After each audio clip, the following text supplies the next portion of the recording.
देना होगा, देना होगा, देना होगा, देना होगा। सलाम अलैकुम झूले। आज इस प्रोटेस्ट में आए हुए तमाम साथियों, ये हमारा इम्तिहान शुरू हो गया,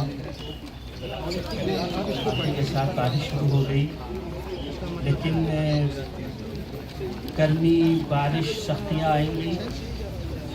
मैं एक शेर से अपनी बात को शुरू कर रहा हूँ कि फलक को जिद है जहाँ बिजलियाँ गिराने की, आसमान को फलक को जिद है जहाँ बिजलियाँ गिराने की, हमें भी जिद है वहीं आशियाँ बनाने की।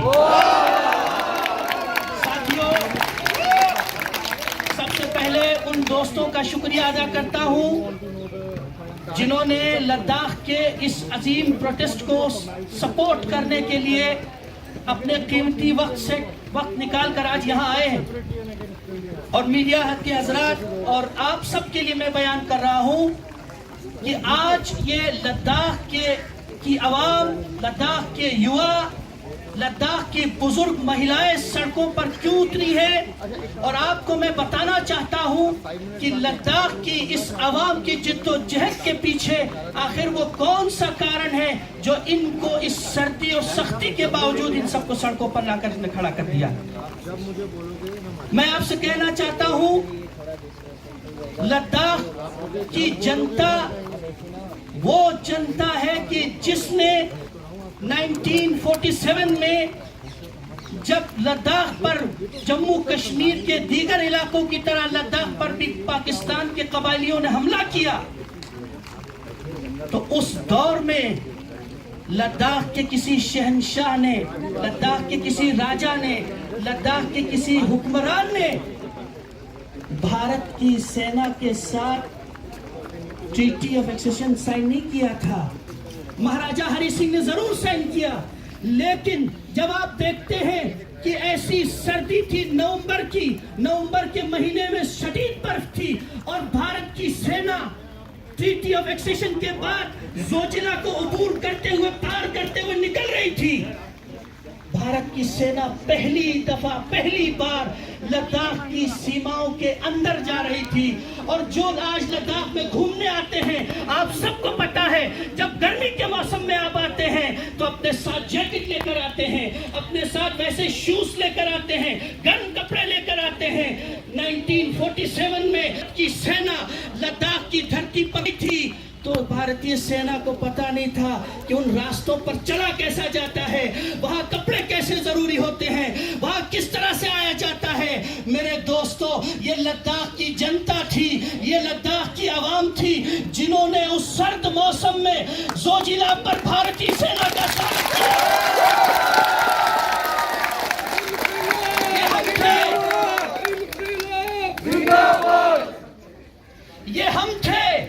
ये हम थे जिन्होंने भारतीय सेना का स्वागत किया।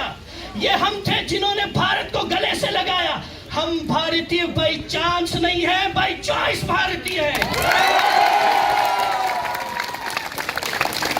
ये हमारे बुजुर्ग थे जिन्होंने हमें इस वतन से मोहब्बत, इसके साथ मोहब्बत और उखुवत का सलीका सिखाया। और भारतीय सेना को अपने हाथों से बनाए हुए हमारे ट्रेडिशनल जूते पहनाकर जब वो द्रास से अबूर करते हुए ज़ंस्कार की तरफ पहुंचे तो ये भूखी प्यासी फौज, इसको सलेस्कोट के मकाम पर हमारे बुजुर्ग सईद मेहदी शाह ने पूरी सेना को बिठाया, उनके लिए खाने पानी का व्यवस्था की। ये हमारे बुजुर्ग हैं जिन्होंने 47 से लेकर 65 से लेकर 71 से लेकर 99 के जब जंगे हुई, जब देश को हमारी जरूरत हुई, जब भारत माता को हमारी जरूरत हुई, हमने कुछ नहीं देखा, हमने माल दिया, हमने अपनी कुर्बानियां दी, हमने अपने घर दिए। हमारे बुजुर्गों ने अपने कांधों पर सेना के लिए राशन पहुंचाया, उन्हें पानी पहुंचाया, उनके लिए सब कुछ दिया, अपने सीनों को आगे किया और भारतीय सेना की सीनों को हमने पीछे रखा।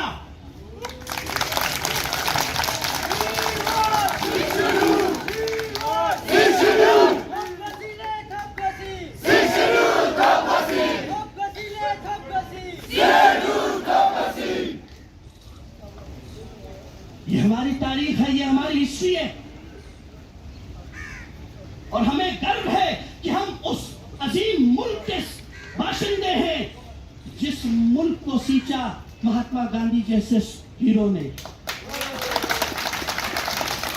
हमें गर्व है कि हम गांधी के हिंदुस्तान का पार्ट हैं। लेकिन साथियों, आज वो दौर हमने देखा 2019 के बाद कि जब लद्दाख को यूटी का स्टेटस दिया गया। मेरी एक बहन जो मुझसे पहले अपनी बात रख रही थी, उन्होंने बहुत अच्छी बात की कि ये लड़ाई सोनम वांगचुक की नहीं है। बिल्कुल सही बात है, ये लड़ाई सोनम वांगचुक की नहीं है, ये लड़ाई तुफसन सेवांग की नहीं है, ये लड़ाई लबरुख साहब की नहीं है, ये लड़ाई कमर अली आखून की नहीं है, ये लड़ाई असगर अली करबलाई की नहीं है, ये लड़ाई लद्दाख में बसने वाले 3 लाख ट्राइबल पॉपुलेशन की है। ये लड़ाई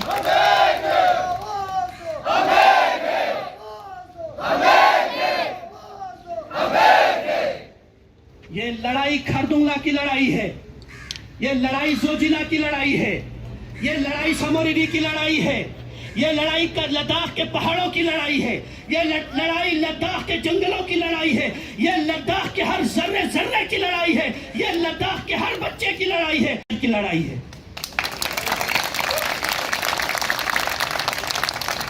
आज बहुत सारे लोग पूछते हैं कि आप लोग क्यों, जैसा कि मेरी बहन ने कहा, इनका तो पेट ही नहीं भरता है, कभी कुछ डिमांड करते हैं, कभी कुछ डिमांड करते हैं।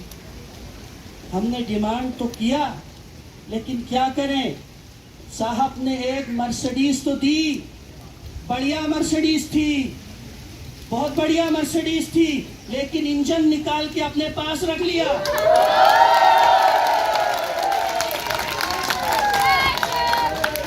अब बताइए हम इस गाड़ी का क्या करें, हम इस गाड़ी का क्या करें। मेरे साथियों, जो लद्दाख से बाहर के लोग आज समर्थन में आए, मैं आपसे कह रहा हूं, 2018 तक लद्दाख में कोई विश्वविद्यालय नहीं था। इसी दिल्ली में हमने, जिन साथियों को याद होगा, सीनियर्स को याद होगा, जंतर मंतर पर लद्दाख यूनिवर्सिटी के लिए हमने प्रोटेस्ट किया, लेकिन उसके बाद एक क्लस्टर यूनिवर्सिटी दी गई। चलिए, दिल के बहलाने को गालिब ये ख्याल अच्छा है। एक क्लस्टर यूनिवर्सिटी दिया गया 2018 में। मैं आज इस देश के तमाम वासियों से जरा पूछना चाहता हूं, 1947 में देश आजाद हुआ, 2018 तक लद्दाख में कोई यूनिवर्सिटी नहीं, कोई अच्छा कॉलेज नहीं, कोई अच्छी व्यवस्था नहीं, और आज एकदम से 2019 में यूनियन टेरिटरी का स्टेटस दिया जाता है, और उसके बाद ये कहा जाता है कि अब ये यूनियन टेरिटरी बन गया है। अब आपका मुकाबला, जिन्होंने अभी विश्वविद्यालय नहीं देखा है, जिन्होंने यूनिवर्सिटी नहीं देखा है, उन ट्राइबल पॉपुलेशन के बच्चों का मुकाबला अडानी और अंबानी के बच्चों के साथ किया जाता है।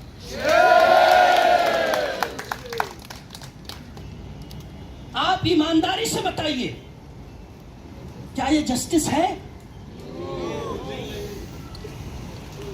आज पीएचडी करने के बाद लद्दाख के स्कॉलर्स को सेंट्रल यूनिवर्सिटीज के अलावा कहीं भी जाते हैं, हमको जनरल कैटेगरी में फॉर्म भरना पड़ता है।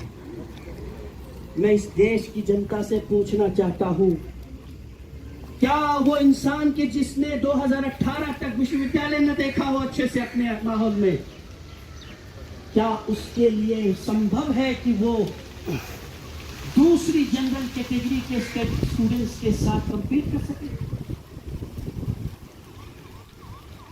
क्या ये आसान बात है? क्यों हम सड़कों पे आए? हमने देखा कि हमारा मुस्तकबिल, हमारा फ्यूचर खतरे में है। आज उसी लद्दाख यूनिवर्सिटी के अंदर जब रिक्रूटमेंट का प्रोसेस शुरू होता है, तो पूरी यूनिवर्सिटी के अंदर 10 to 15% रिक्रूटमेंट सिर्फ लोकल्स की होती है, मेजॉरिटी रिक्रूटमेंट बाहर से होती है। क्या यही वो विकसित लद्दाख है जिसका सपना हमें दिखाया गया था? क्या यही वो लद्दाख है जिसका सपना हमें दिखाया गया था? मेरे दोस्तों, मेरे अजीजों, हमने आज इसी खदशात को, इन्हीं परेशानियों को मद्देनजर रखते हुए हमारी पूरी लीडरशिप ने फैसला किया, हमारी पूरी क़यादत ने फैसला किया, अब वो वक्त आ गया है जब हम अपने तमाम इख्तिलाफात को साइड करेंगे, अपनी सारी लड़ाइयों को साइड करेंगे, अपनी तमाम जिन चीज़ों पर हमारी राय एक नहीं होती थी उन सब को साइड करेंगे और सब मिलकर लद्दाख के लिए लड़ेंगे। और एपेक्स और केडीए ने उस तहरीक का आगाज किया और जिस तहरीक की लड़ाई आज इस लद्दाख बुद्ध विहार में आज छात्र जिस लड़ाई को लड़ रहे हैं।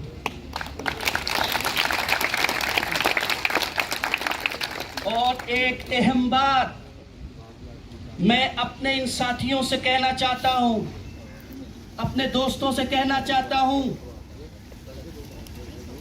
कि जो सोशल मीडिया पर, व्हाट्सएप पर, ट्विटर पर, इंस्टाग्राम और व्हाट्सएप के रेवोल्यूशनरी से उनसे कहना चाहता हूं कि व्हाट्सएप के रेवोल्यूशनरीज, आप थोड़े से रियलिटी की दुनिया में आ जाइए।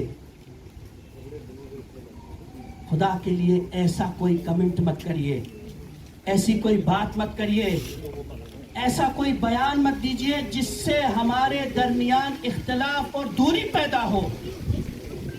आज वो वक्त आ गया है जहां हमें डिफरेंसेस मिटा के एक होना है, न कि ऐसी बातें करनी है जिससे हमारे दरमियान डिफरेंसेस ज्यादा हो जाए।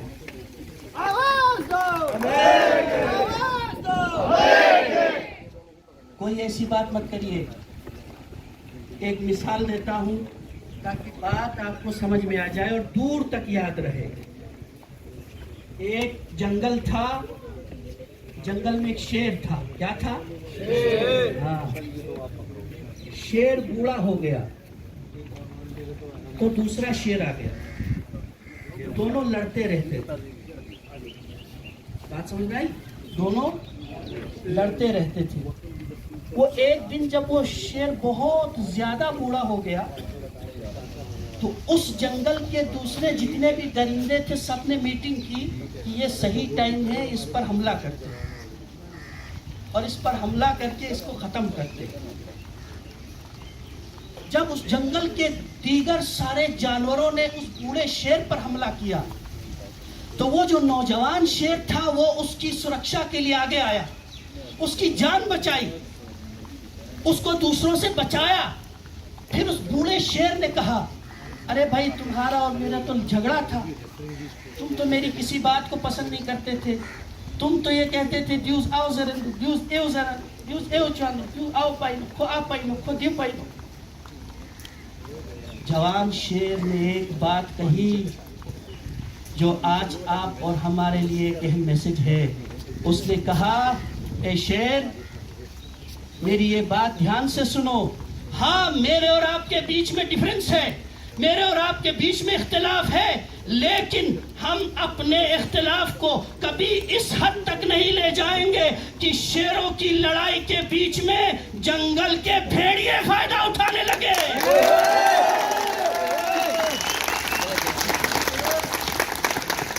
कोई ऐसी बात मत करिए, कोई ऐसा स्टेटमेंट मत दीजिए जिससे हम और आपके दरमियान इख्तिलाफ हो। आज हम और आप सब एक हैं। आज हम इस प्लेटफॉर्म से लद्दाख में अनशन पर बैठे हुए तमाम लोगों को हम उनके साथ सॉलिडेरिटी एक्सप्रेस करते हैं और अपनी उस लीडरशिप को सलाम करते हैं, अपनी उस क़यादत को सलाम करते हैं, अपने उन बुजुर्गों को सलाम करते हैं कि जिन्होंने आज हमारी लड़ाई को इस मरहले तक पहुंचाया है। और भारत सरकार से हम ये अपील करते हैं, हम ज़्यादा कुछ नहीं चाहते, हम इतना चाहते हैं कि भारत के संविधान के सीने में एक सुरक्षित छोटा सा स्थान हमें देना है।